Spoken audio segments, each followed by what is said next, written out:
on the basics of Android Studio. So here I have Android Studio open. We're going to just go ahead and create a new project. So start a new Android Studio project, name it whatever you want. You can have a company domain. You can change your location of where it's going to be saved. You can have C++ support or Kotlin support. So I'm going to just uncheck those all because we won't need those for this. You can write these for phone and tablet, wearable devices, TVs, Android Auto, and Android things. You can pick different versions that you want to write it for.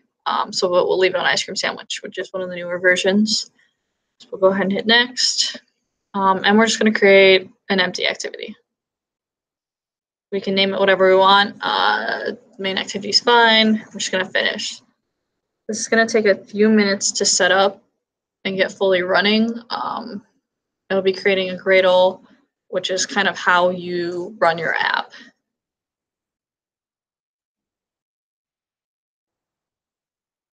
Okay, so if we see what they auto-generated, just a basic main activity on create, does the Android things on create, and then here's the file that goes with the layout. So your XML files are always going to be your layout files. We're going to next go over how to add a device. So I already have a device created, but I'll create a new one. Create virtual device. You can pick what kind you want. So we're going to go with the Pixel 2 XL. So you're going to go ahead and pick what version of Android you want. I already have Oreo downloaded, so we'll just leave that. But you can download any one that you want to test your app out on. Okay, so you can have the orientation on startup be portrait, landscape. That's what those mean. Enable device frame, so it's kind of personal preference, but a device frame will make it look like you're looking at an actual phone, so it'll have a little frame around it, or you can just have the plain screen. If we go advanced, you can see you have camera options, virtual scenes for the back, your network speed, and then you can also play with the space on your phone. We're just going to leave that all to default. Go ahead and hit finish. To start it up, we can just hit play here, and that'll start up our emulator. So like I said, here's a kind of what looks like a phone would be. And we're running Google. If I start up the other one that I use, it'll be without the phone frame around it. So just so you can see the difference. There'll be two different phones though, because this is a Pixel.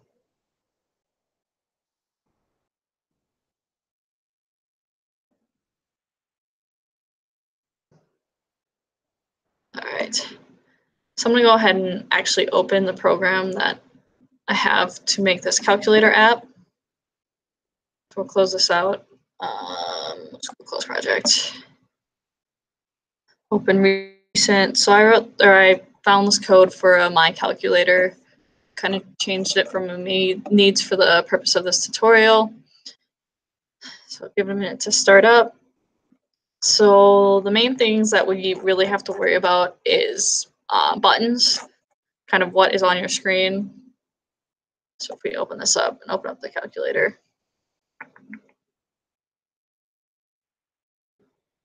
Which I don't see. We'll just start it up this way. So you can also go this way, hit deploy where you want to deploy it to. So we're going to deploy it to my Pixel 1.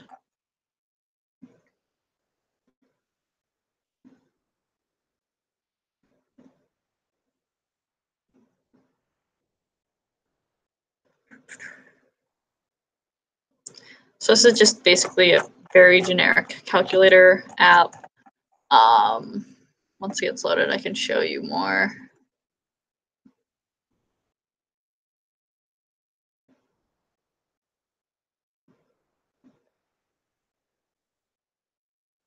Okay, so we have a nice little text field up there. We can enter things through the keyboard, or you can use these buttons here, and it'll add them in. So how that works is first to set up your layout, you're going to need this XML file. In this case, we're using a relative layout where we have our text field, we have our buttons declared all the way down until we close the relative layout. If we look inside each of them, we have different kind of fields to tell us where it's placed, how big it is. So like if we resize the screen, that they stay the same size and in the same place. And then like you're gonna give it a ID. So they all have IDs. And this is how you're going to call them in your activity. So in the activity, we're creating these buttons. So we have button 0, and we're setting it equal to the button in that activity. So if I go click into there we are, same button. So that's how we create it. So then what we want to be able to do is every time someone clicks, we need to do something. So that's what these on click listeners do, is whenever that button detects a click, it's going to do the code that's inside here. So in this case, we're just hitting a number, so we're going to set our text box to have that. If we hit plus, for example, it clears out the text box and is going to save that. So if I can find addition, set text to be empty, addition equals true, and then we're going to enter another number, and when we hit equals, so button equal set click listener, we're going to take those numbers. If it's addition, perform addition. If it's subtraction, perform subtraction, etc. So very simple, but kind of a general overview of how these work. So then I'm just going to talk about how kind of different ways to navigate within Android Studio. It's set up very similar to IntelliJ, so if you're familiar with that, you'll be just fine. But I'm using a mouse with a scrolling wheel, so if I go to something like this and I click the wheel, it will take me to the file where that is called. So if I want to look at what does super.onCreate do, I can scroll click and I get to go to that method. So it's really handy for navigation if you're trying to figure things out. So you'll notice like these things, this is kind of hidden, and you click on it, it comes to view. That's something nice to keep your code kind of clean and keep unnecessary things from cluttering the screen up. Things like this are kind of suggestions on what to do. So this is saying that we can do something better. If you hit Alt Enter, it'll give you some options. So you could, instead of having a plus, do a string.format, string.builder.append, that kind of thing, or you can just tell it to ignore all cases of this. That's what that suppress is. If you click on any variable after it's declared, it will take you up to where it was declared. So that's nice if you're setting a variable to a value and you're not sure, or if you don't remember what type it is.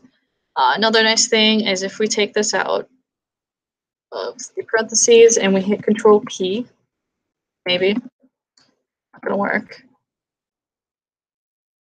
Maybe lie. That's not gonna work there. Okay, we're gonna ignore that.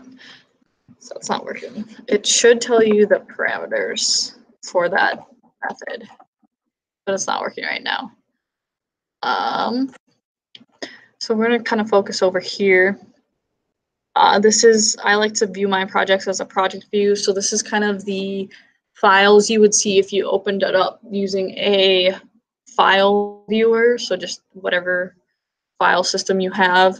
You can view it in an Android way, which they're gonna kind of organize things such that it makes sense towards the Android stuff. So we're focusing more on what are the files we need to access and change on a regular basis. There's a couple more, I'm not sure what all of them do. You can organize by packages if you have multiple packages. So that's that over there. Down below, you can customize this bar as you need, but you can always pop up whatever to-dos you have. So like if you go to do something and we click into a different file and we want to go back and see, oh, what do we have to finish yet? Because we're all done with everything else. We can figure out what we need to do and click into that area. There's a logger, so you can view what's going on in the app right now. A profiler, you can watch your build. So if your build is unsuccessful, you can go in here to see what failed. Everything's working fine here, obviously, right now. What's going on in your run. Another nice thing is the debug mode.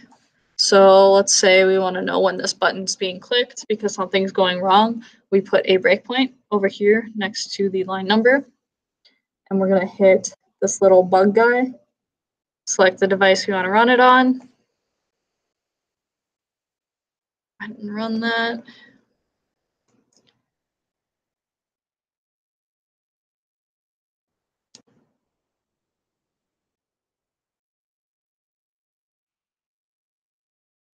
Okay, and this will pop up because the debugger needs to connect. Just give it some time to connect. Okay, so now if we hit 2, we don't hit anything because that's not where our break statement is. But if we hit 1, we're not going to update anything yet because this line hasn't been executed. We're pausing on this line. You can go ahead and view anything you need to view. So here's the text field of stuff, everything that's being saved. Inside of V, this, so we can look at all the buttons, that kind of stuff. So it's really helpful if you need to debug your app. You can dig into what something's doing. So that's going to go into the get text of color edit the text field.get text. So that's what that's doing. You can step over it. So that's going to take a step to the next thing. So if we hit step over again, it's going to go down a line. And then it should stop.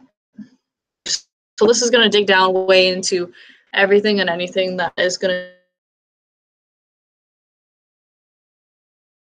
to. If we look back at our app, our 1 is added to the field now. So if you're using Git or something, this is where you'll go to do stuff through Git. I won't go through that. That would be a separate thing. There's, of course, customization settings. So like I like my stuff to be black. You can change the colors that your variables are highlighted in. You can change the color that your errors are highlighted in, all that kind of stuff. So it's highly customizable. You just go to settings. And there's just a lot of settings if you look in here. You pull down these, there's plenty of other things.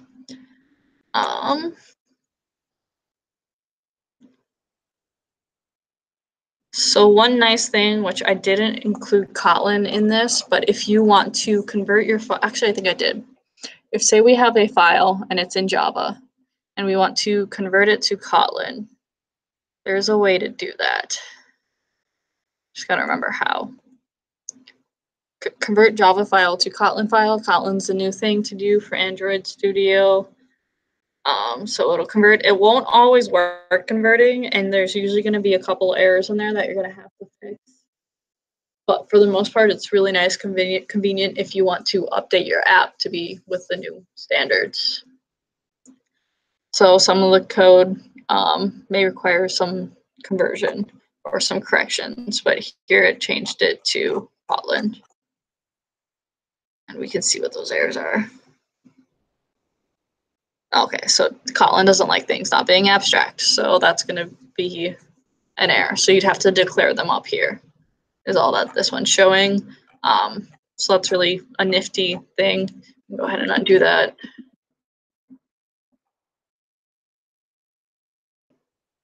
Is there any questions? Any questions on the stream, Tyler?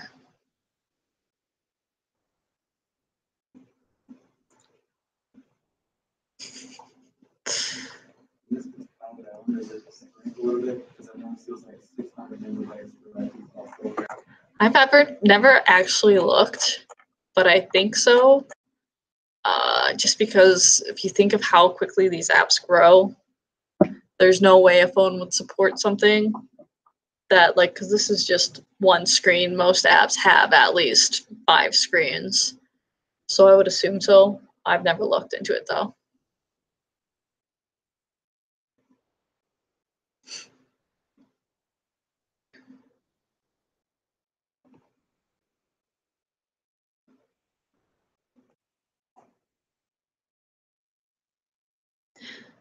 One kind of thing I've learned to do with Android Studio is it's not the most stable environment.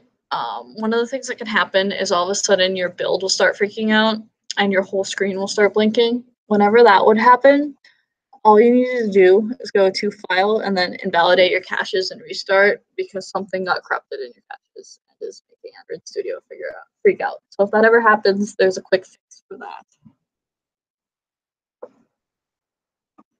Tyler, anything? Nope. All right. Well, that's all I have today. Thanks, guys.